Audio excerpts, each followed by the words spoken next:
अमृतम तु विद्या Niranjan school lecture 1 standard 10 subject Hindi chapter 7। Good morning विद्यार्थी मित्रों। आज આપણે કાવ્ય 7 જન્મભૂમિ એનો અભ્યાસ કરવાનો છે। હવે આપણે લેશું એનો લેખક પરિચય।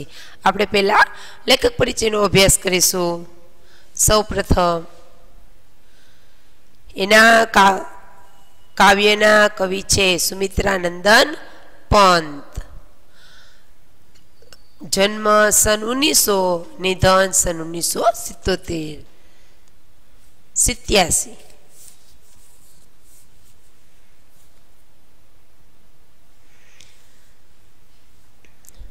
तेमनो जन्म 1900 में थयो अने मृत्यु एनु 1987 में थयो।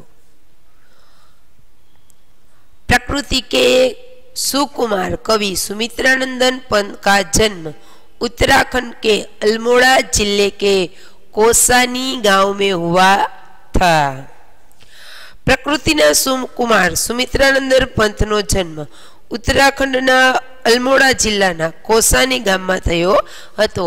आपणे आ अल्मोड़ा शहर आगळ 9मा में पण भणी गया छे। આપણે જે 15મા પાઠમાં આવતું હતું કે અલ્મોડા શહેર ન્યાનો રહેવાસી હતો એ આપણને ખબર છે। એટલે અલ્મોડા જિલ્લો છે એની અંદરનું નાનું ગામ છે કોસાની, તેનો થયો તો જન્મ। उनकी प्रारंभिक शिक्षा कोसानी और अल्मोड़ा में हुई। તેમની શરૂઆતની शिक्षा कोसा અને અલ્મોડા ગામમાં થઈ હતી। मैट्रिक उत्तीर्ण करके आगे की पढ़ाई के लिए पहले वाराणसी फिर प्रयाग गए। मैट्रिक એટલે 10મું ધોરણ 10મું પાસ કરીને આગળ ભણવા માટે પહેલા એ વારાણસી બરાબર વારાણસી એટલે કાશી અને ત્યાર પછી પ્રયાગ ગયા હતા। सन 1921 के गांधी जी के असहयोग आंदोलन के कारण पढ़ाई छोड़ दी। एमने सन 1921 में गांधीजीए जे असहयोग आंदोलन करेलुं हतुं बराबर ई पोते असहयोग आंदोलन में जोड़ाणा एना कारणे एने पोतानुं भणवानुं छोड़ी दीधुं हतुं। गांधीजीथी एने प्रेरणा मळी। आ प्रेरणाना कारणे ए पोते ए आंदोलन में जोड़ाई गया असहयोग आंदोलन में अने एना कारणे एने एनुं शिक्षण छोड़वुं पड्युं हतुं। सन 1943-44 में उदय शंकर के नेतृत्व से संबंध और कल्पना चित्र के निर्माण में सहयोग। सन 1950 से 1957 तक आकाशवाणी में हिंदी सलाहकार रहे। ते 1921 में आंदोलन में जोड़ाया पछी 1943-44 में उदय शंकर नेतृत्व नीचे ई संबंध अने कल्पना चित्रનું निर्माण જ્યારે થયું એમાં એને પોતાનું સહયોગ યોગદાન આપેલું હતું અને 1950 અને 1957 માં સુધી એને આકાશવાણી એટલે કે રેડિયોમાં જે આપણે આકાશવાણી સાંભળીએ છીએ એમાં પોતે હિન્દી સલાહકાર એટલે કાર્યક્રમમાં પોતે સલાહ આપવાના સલાહકાર તરીકે કામ કરતા હતા। छायावाद के सलाहकार पुरुष, प्रकृति सौंदर्य के अनुपम चित्रकार, काव्य भाषा के समर्थक शिल्पी, प्रौढ़ विचारक कवि को इनके कला और बूढ़ा चांद पर साहित्य अकादमी से लोकायत पर सोवियत भूमि नेहरू पारितोषिक समिति से और चिदंबरा पर ज्ञानपीठ पुरस्कार मिले हैं।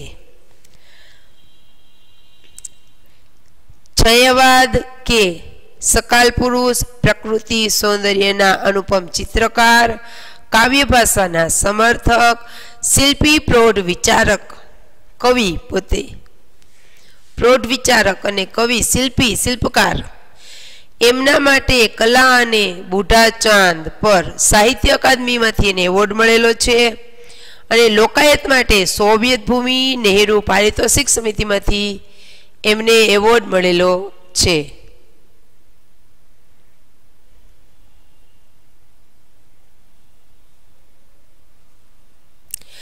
અને ચિદમ્બર ઉપર જ્ઞાનપીઠ પુરસ્કાર પણ મળેલો છે. इनकी कविता छायावाद, मार्क्सवाद, अरविंद दर्शन, वैदिक चिंतन के सोपानों से बढ़ती हुई विश्व चेतना तक पहुंची है. एमनी कविता छायावाद, मार्क्सवाद, अरविंद दर्शन, वैदिक चिंतनाना सोपानथी वधीने विश्व चेतना सुधी पहुंच्या छे. उन्हें पद्म विभूषण भी मिला है. तेमने पद्म विभूषण नो एवॉर्ड पण मळेलो छे. वीणा, ग्रंथि, पल्लव, गुंजन, युगांत, युगवाणी, मधुज्वाल, ग्राम्य, युगपंथ, कला और बूढ़ा चांद आदि प्रमुख काव्य लिखे है. आ बधा एने खूब ज आगळ पड़ता अने खूब ज प्रचलित काव्य लखेला छे. इनके अलावा नाटक, नीति नाटक, कहानी और उपन्यास भी लिखे हैं. इन्हें काव्यनी साथे साथे नाटके लेखा छे, नीति नाटके लखेला छे, कहानी ने उपन्यास आ बधुं पण पंतजीए लखेलू छे. जन्मभूमि काव्य में जन्मभूमि का महत्व बताते हुए पंतजी ने प्रकृति का गौरव गान किया है.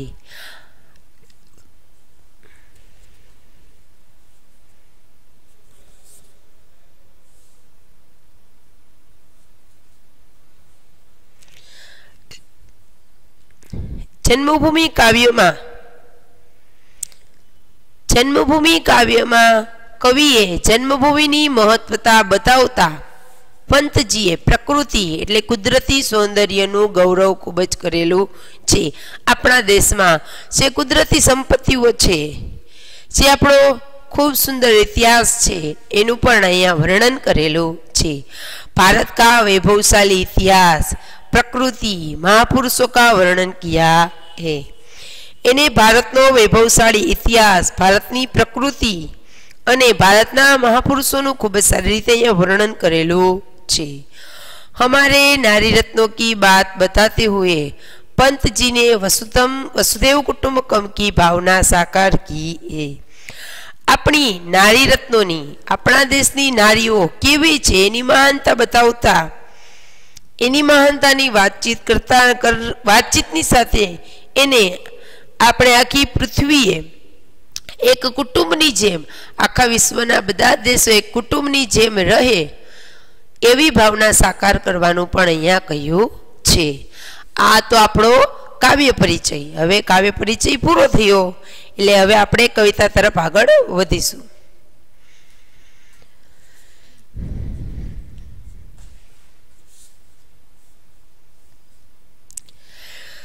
जननी जन्मभूमि प्रिय अपनी जो स्वर्गाधिप चीर गरियसी. कवि शू कहे छे अहींया?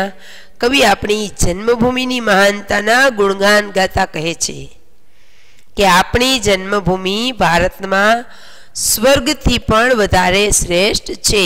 कीधुं छे ने स्वर्गाधिपति एटले के स्वर्ग थी पण वधारे श्रेष्ठ छे. अपनी जन्मभूमि छे जे आपने खूब ज प्रिय छे, आपने वाली छे, ई जन्मभूमि स्वर्ग थी पण श्रेष्ठ अहींया कविए बतावी छे. जिसका गौरव भाल हिमालय, जेमनु गौरव भाल हिमालय, जेमनु गौरव शू छे? आपणो हिमालय पर्वत अपना देशनु सौथी श्रेष्ठ गौरव, अपना देशनु स्वर्ग कहेवातुं शू छे? तो के हिमालय. अने ई क्यां आवेलो छे? तो के आपणा देशनी सर्वथी उपर टोच उपर, एटले एने आपणा देशनो भाल माथुं कीधुं छे. कपाळ हिमालय, बराबर. आपणा देशनु सर्वश्रेष्ठ भाल हिमालय एटले के सर्वश्रेष्ठ पर्वत छे हिमालय, ई आपणा देशनु मस्तक छे. स्वर्णधरा हस्ती चीर श्यामल એટલે કે આપણા દેશની સોનેરી ધરતી હંમેશા પ્રફુલ્લિત અને પુલકિત રહે છે. આપણા દેશની પૃથ્વી પ્રકૃતિ, ધરતી એટલે પૃથ્વી, પ્રકૃતિ હંમેશા પુલકિત રહે છે. જ્યોતિ ગ્રથિત ગંગા યમુના, આપણી માતૃભૂમિમાં ગંગા અને યમુના જેવી પવિત્ર નદીઓના નિર્મળ જળથી ગૂંથાયેલી છે. એટલે કે આપણી જે માતૃભૂમિ છે ભારત, એમાં ગંગા અને યમુના જેવી નદીઓ પણ વહે છે, એટલે એનાથી ગૂંથાયેલી છે એવું અહીંયા કવિએ કીધેલું છે. વહ જન જન કે હૃદય મેં બસી, તે શું છે તો કે દરેક લોકોના હૃદયમાં વસે છે. આપણે દરેક લોકો ગંગા અને યમુના નદીને ખૂબ જ પવિત્ર માનીએ છીએ, બરાબર. એટલે દરેક લોકોના મનની અંદર, હૃદયની અંદર એ વસે છે. હવે આપણે શબ્દાર્થ જોઈએ.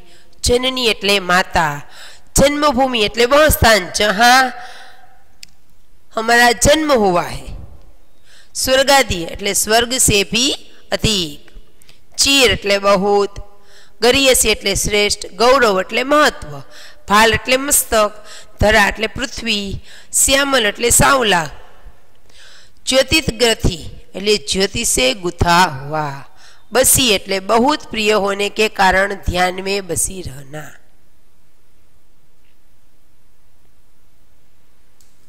बीजी पंक्ति,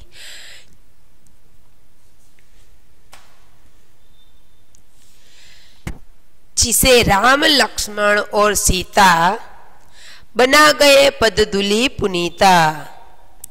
એટલે કે કવિ કહે છે કે આપણી માતૃભૂમિ છે ભારત છે, એની ઉપર મર્યાદા પુરુષોત્તમ રામ થઈ ગયા, તેમના ભાઈ લક્ષ્મણ અને સીતા સાથે પોતે આપણા દેશમાં થઈ ગયા અને એની ચરણભૂમિથી આપણા દેશની, આપણી જન્મભૂમિને પવિત્ર બનાવી ગયા છે એવું અહીંયા કવિ કહે છે.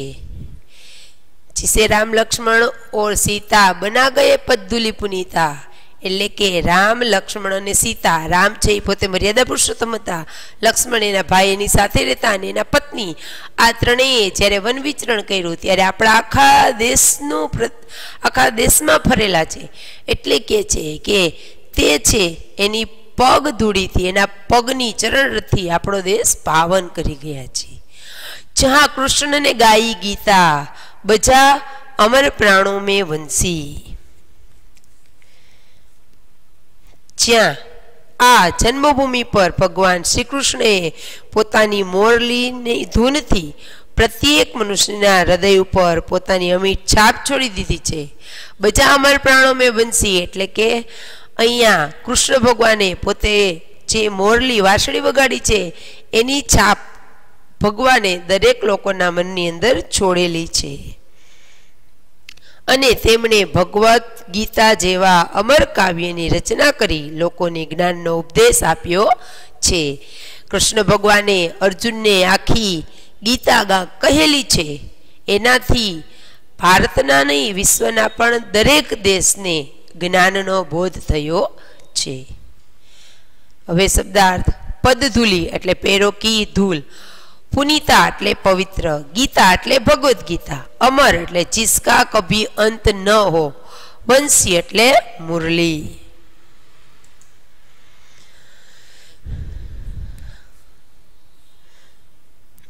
काव्य पंक्ति 3. सावित्री राधासी नारी उतरी आभा देही प्यारी. એટલે કે આપણા દેશમાં સાવિત્રી અને રાધા જેવી મહાન નારીઓ થઈ ગઈ છે, જેમણે પોતાના પ્રકાશથી માનવ જાતિને ઉજ્જવળ કરી છે. આપણને ખબર જ છે કે આપણા દેશમાં રાધા, સાવિત્રી આ બધી મહાન નારીઓ બની ગઈ છે. એટલે કીધું છે કે સાવિત્રી અને રાધા જેવી મહાન નારીઓ થઈ ગઈ છે અને તેમણે પોતાના તેજથી આખી માનવ જાતિને ઉજ્જવળ બનાવી દીધી છે. શિલા બની તાપસ સુકુમારી, ચડતા બની ચેતના સારી. સુકુમારી તપસ્વીની નારી અહલ્યા, જે સાપવશ શિલા એટલે પથ્થરની બની ગઈ હતી અને એક જીવતી જાગતી નારી છે ચેતનામાંથી જળ બની ગઈ હતી. અહલ્યા છે એને સાપ મળેલો હતો, જેના કારણે એ અહલ્યા છે એ પોતે આખી પથ્થરની બની ગઈ હતી અને જ્યારે ભગવાન રામે તેના ચરણોથી એનો સ્પર્શ કર્યો, એને પોતાના ચરણ અડાડ્યા એટલે ઈ અહલ્યા છે એ પોતે પાછી એક સરસ મજાની સુંદર સ્ત્રી બની ગઈ હતી. એના શાપના કારણે એને પથ્થર બનીને રહેવું પડ્યું હતું. એટલે એ કહે છે કે શિલા બની તાપસ કુમારી, જડતા બની ચેતના સારી. એટલે કે સરસ મજાની સુંદર સ્ત્રી હતી એ પથ્થર જેવી જળ બની ગઈ, એનામાંથી ચેતના છે એ વહી ગઈ. હવે આપણે શબ્દાર્થ જોઈએ. આભા એટલે પ્રકાશ, શિલા એટલે પથ્થર, તાપસ એટલે તપસ્વીની, સુકુમારી એટલે કોમલ અંગો વાલી, જડતા એટલે પ્રાણ ન હોને કા ભાવ, અને ચેતના એટલે પ્રાણ યુક્ત.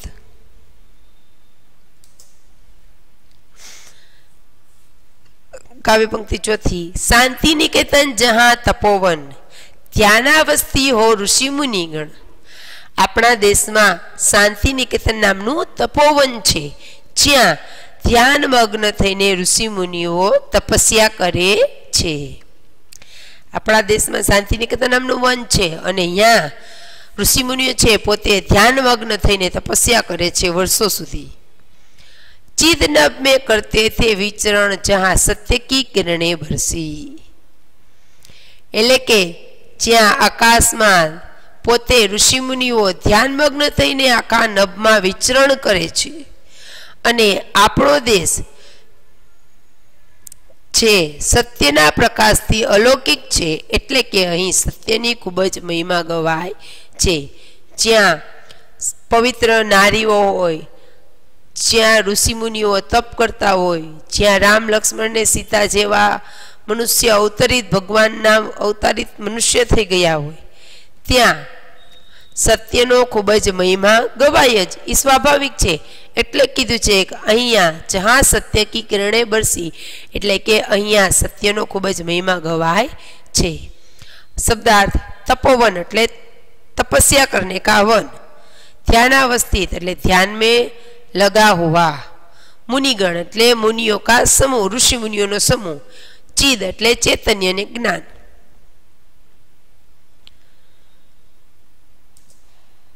काव्य पंक्ति पांचमी. आज युद्ध जर्जर जगजीवन, पुनः करेगा मंत्रोच्चारण. અહીંયા કવિ શું કહે છે? આજે સમસ્ત વિશ્વના લોકોનું જોવું જીવન યુદ્ધથી ભયંકરતાથી ત્રસ્ત અને જીર્ણ થઈ ગયું છે. આજે આપણે પણ જોઈ જ રહ્યા છીએ આ મહામારીમાં, જેના હિસાબે આપણી સ્કૂલો પણ બંધ છે અને આપણે આવી રીતે ઓનલાઈન ભણવું પડે છે.